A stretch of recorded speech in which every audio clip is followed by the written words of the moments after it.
Boris Johnson says there are no plans to close schools a week early to allow a safe period of time before children see elderly or vulnerable relatives at Christmas. So most of England will be under Tier 2 and Tier 3 restrictions after December the 2nd. 77% of population in Tier 3 live in the north of England, with only 10% of those in the toughest restrictions living in the south. But as the tier system returns and the government's SAGE group warns we shouldn't hug loved ones over the festive season, would it make sense for schools to close now? Well, to discuss this, we have quite a substantial panel. Parent Tru Powell, who saw children suffer when the schools were closed mentally and not being with their friends previously. Vic Goddard, co-principal, who says schools should be allowed to make the choice. We have behavioural psychologist Susanna, Michie, who says that we need to stop infections, so we need to be closing schools. And disease modelling expert Mike Tildesley, who says we should keep schools open for psychological wellbeing of students. Good morning to all of you. Tru, let's come to you as a parent and somebody who saw the damage that your children experienced the last time the schools were closed. How concerned are you with the idea of closing them just before Christmas? Because undoubtedly there is real concern amongst the scientific community that bringing all these families together, bringing elderly parents together with younger children, does increase that risk of infection. If we were to come out of school a week, maybe 2 weeks early, that would allow the children to isolate. So by the time they come together, they haven't been mixing with everybody. So I'm sure you can understand the premise, but you're worried about the damage it might do.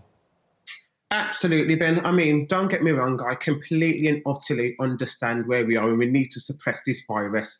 But in balance, I have to, as a parent, look not just at my child's physical, but also their mental well-being. And as I spoke to my children prior, and I explained that there might be a possibility of schools closing, the emotions and the anxiety that came over my children's face, I knew in that instant that not only will closing the schools have a severe impact on their education and future prospects, but actually also on their mental well-being.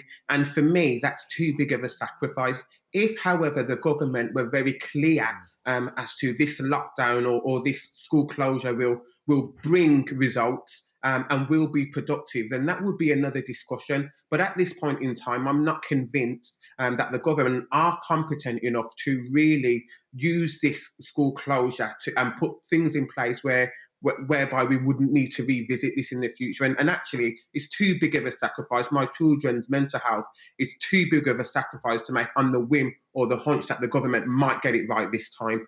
And that's just my thoughts. Well, yeah, I mean, I could totally see where you're coming from, Tru. I suppose the other argument, and we'll hear some of those in a minute, but just to put it to you while we can, is that they're not saying this would be like the homeschooling situation. They're saying it would be extra holiday. And actually, the pressure on teachers is unheard of, and youngsters are getting sick. And in order to have a Christmas after this early sending kids home, they will then be able to have a more normal Christmas because they won't have to self-isolate before they see their grandparents and things like that. So that would be one of the arguments. Why would doing those other things be better for their mental health than just being at home for a bit longer? I think, well, when we look at 2020, Kate, children have been off school more than they've been in. They've been off more than half a year. So to have extra holiday, again, is impacting on their education and future prospects. And actually, for me, if any extra, they should be. My children are already behind in terms of their schooling, and it's extremely difficult to try and allow them to catch up because even that in itself is pressurized. And then when we look at parents, working parents, I'm a business owner, and actually it's extremely difficult and pressurized to do both working and trying to keep my business afloat, and also try and homeschool the children. I mean, that in itself brings forth great anxiety. So actually, the best place for children right now in terms of not only their mental health, but their future prospects, and for them to be socialising with their friends is actually at school. Let's come to Vic Goddard, who is a co-principal of a school.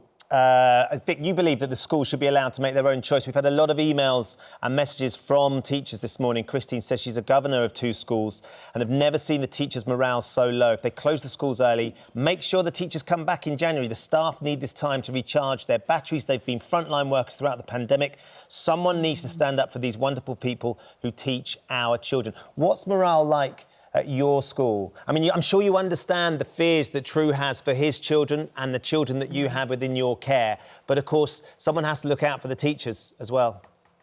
Yeah, I mean, they're exhausted, obviously. I mean, it's the 6 month break hasn't actually done teachers much help either, because that break away from the routine of being in school, surrounded by young people and all the germs that we all bring to that, you know, that because of that break, certainly this term feels like a long time. I think the problem I've got is that we want to make centralised decisions over something which has been set up to have a real local solution. I mean, my job as head, if Tru's family was at my school, my job is to work with Tru to say, okay, what is best for your child's mental health?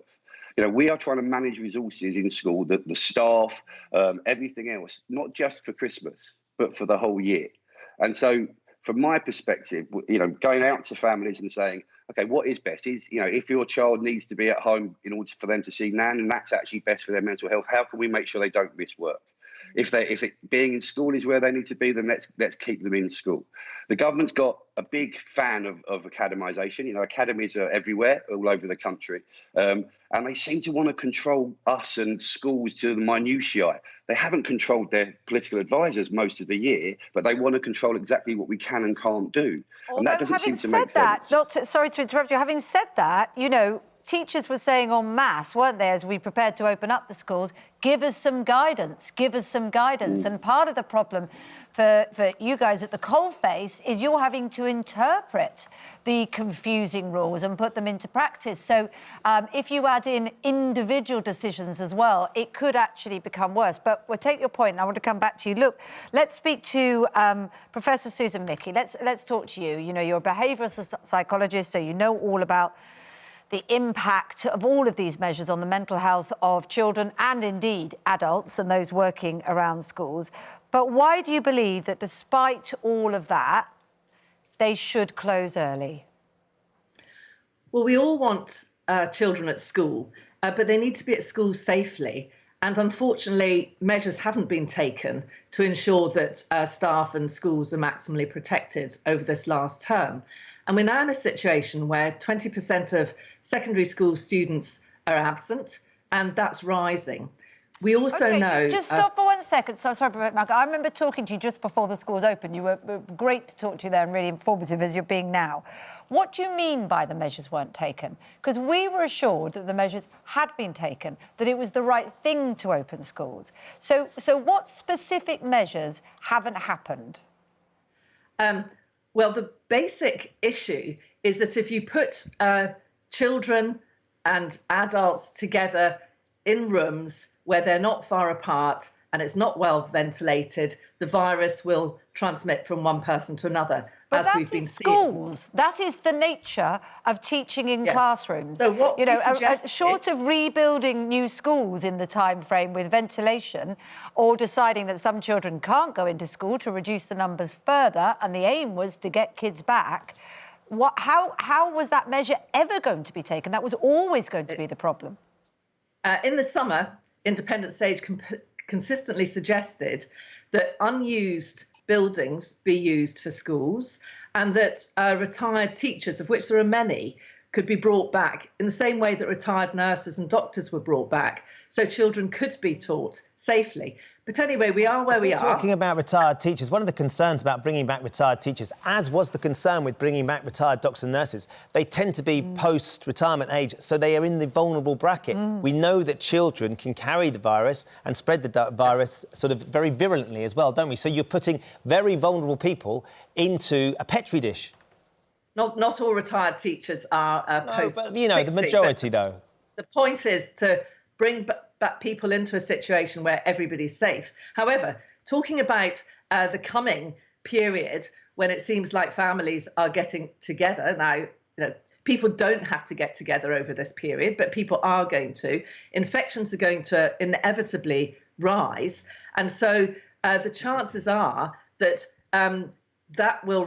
those rates will rise, and schools will be shut again in January because so many people will be off. And what I'm suggesting is that as of, say, Friday the 11th, schools do stay shut for holiday over this period, but those days are made up before the summer term, so that it's just a question of moving the taught days from the risky period when many children are off school anyway and not getting taught, to a less risky period. All right, that sounds like an interesting solution. Let's go to Vic on that, because that's something that you would have had to deal with as the principal. How did that sound? So you add on a couple of extra days to the summer term?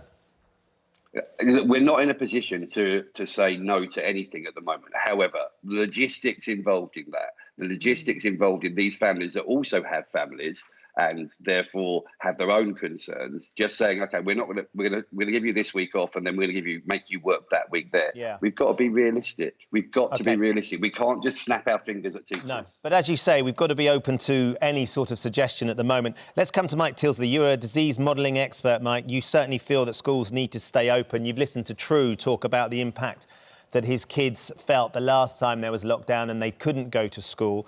But equally, we're understanding what Susan's saying, that right now is a very, very potentially virulent infectious period. We're going to bring families together over Christmas, that actually that could be a disaster for the long term. We take a short-term hit again now, and that helps us long-term down the line.